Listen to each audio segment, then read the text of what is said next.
ANC also understand that they have been complicit in the destruction of Zimbabwe, in the aspect that when Zimbabwe has been getting destroyed by this warfare, the South African government accepted money that was laundered out of Zimbabwe by Rhodesians, Britons, Americans, and the imperialist powers that were in Zimbabwe to be transferred from South Zimbabwe into South Africa.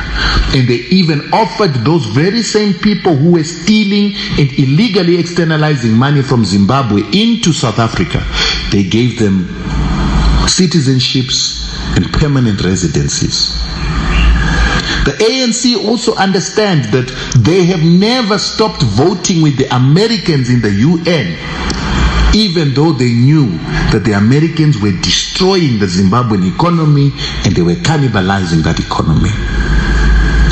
We saw the ANC also sabotaging Libya when Jacob Zuma went and signed an agreement that allowed the no-fly zone in Libya, which resulted in Gaddafi getting removed. The ANC has been complicit in helping imperialists to destroy any nation that wants to decolonize on the African continent.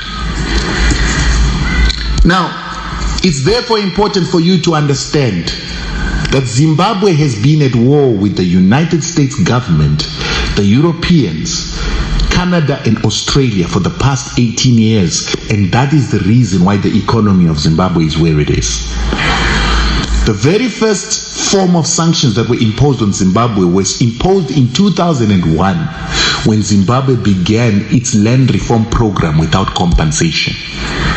This is a land reform program that was started after the British government refused to stick to the agreement of it paying 50% for all land that the Zimbabwean government would pay for or buy from white farmers.